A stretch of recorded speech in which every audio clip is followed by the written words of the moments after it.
Volám sa Vladislav Kočan, pracujem ako anesteziológ, intervenčný algeziológ v Košiciach, ako na Slovensku. No a témou mojej prednášky na tomto kongrese bola vlastne prínos intervenčnej algeziológie v rámci rôznych diagnostických a terapeutických postupov pri riešení vertebrogénnych ťažkostí u pacientov.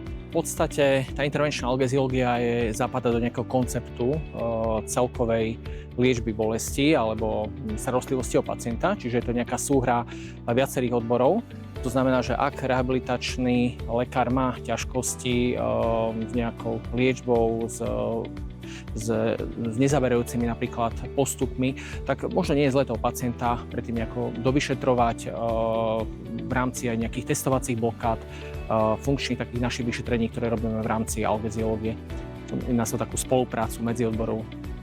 Tak najčastejšie bolesti dolnej časti chrbta spočívajú jedná sa o facetové bolesti, potom sú to bolesti spojené s patológiami sakroiliakálneho kĺbu, bedrové kĺby, takže je to pomerne taká široká škála. No a v rámci tej diagnostiky sa snažíme rozlíšiť a nájsť práve ten zdroj bolesti, ktorý potom cieľene riešime. Facetová bolesť už po tej diagnostike, ktorá je veľmi precízna, robí sa pod skiaskopickou kontrolou, tak po pozitívnom testovaní je možné urobiť niekoľko terapeutických krokov.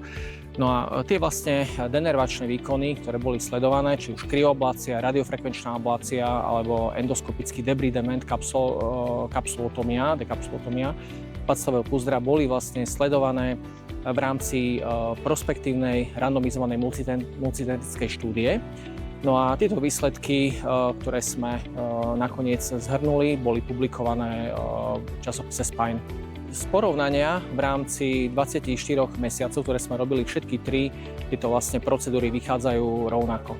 Takže mali sme rovnaký úľavový efekt u všetkých troch skupín, ktoré boli sledované, takže nevieme povedať, či jedna skupina je nadradená na druhou. Máme potom už teraz aj väčší zber dát, ktorý už vlastne presahuje rámec tohto článku a v podstate tie výsledky vyzerajú byť rovnaké pre všetky tri procedúry. V rámci regeneračnej medicíny sa snažíme, je to taký iný pohľad a iný prístup na liečbu pacienta, čiže sa nejedná už nejaký denervačný výkon, ale práve naopak chceme nejako stimulovať regeneratívne procesy napríklad na kĺboch, na facetových kĺboch alebo v rámci medzistavcovej platničky.